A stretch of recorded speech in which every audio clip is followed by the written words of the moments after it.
Okay, today's Q&A is about glycerin. And the question is, what is glycerin and why is it this thing that everyone considers to be kosher sensitive? And the answer is as follows. All fats and oils, regardless of where they come from, whether it's animal fat or vegetable oil or oil from a fruit like olive oil, they all consist of the following two parts. One is called glycerin.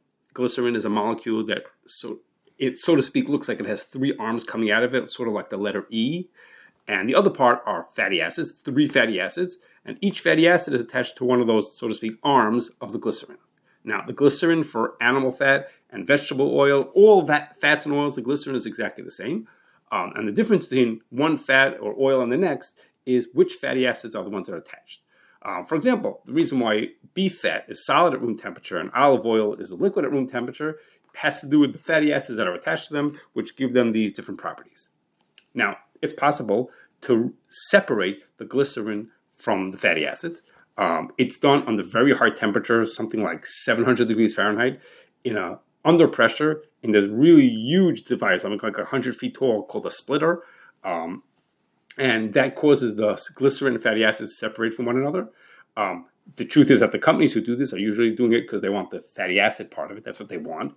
But what happens is, it breaks apart, it splits the glycerin from the fatty acids, and then each one of them by himself, the glycerin by itself and the fatty acid by itself, get purified through a distillation process.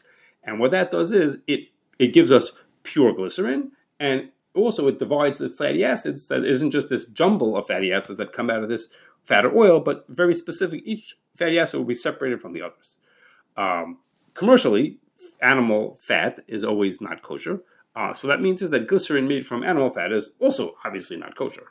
Now, even vegetable glycerin, which comes from it comes inherently from a kosher source, I don't know, from corn or olives or wherever it is, can become not kosher because the equipment that you use for splitting it or for purifying it, the distillation, might have been used for animal-based products, the same equipment.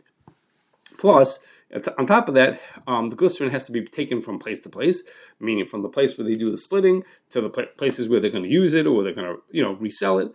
And so you need hashgacha for the ships or the rail cars, the tanker trucks, etc., however it transports it, to make sure that it's kosher.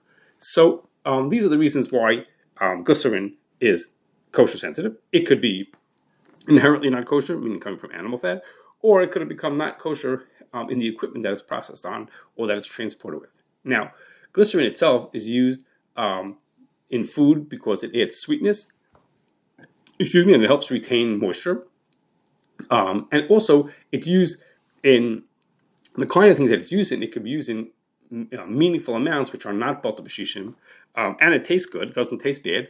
So therefore, if a product contains glycerin, it automatically means that it's kosher sensitive because it has these ingredients, and it would need to have a reputable hashgacha.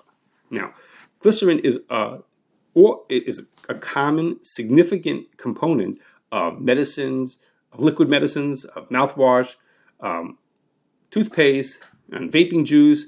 And as a rule, those things you're not able to buy them with hashgacha. They don't come with certification. And so that raises the question, which is, well, which of these are kosher?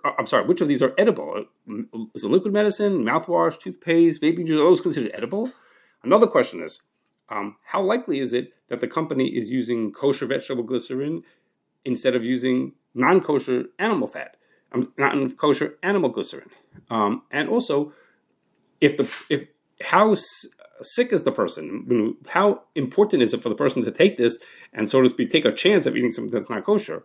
And part of that is, well, what kind of alternatives are there that the person could do to help him with his medical or his other need that he has that might be less kosher sensitive?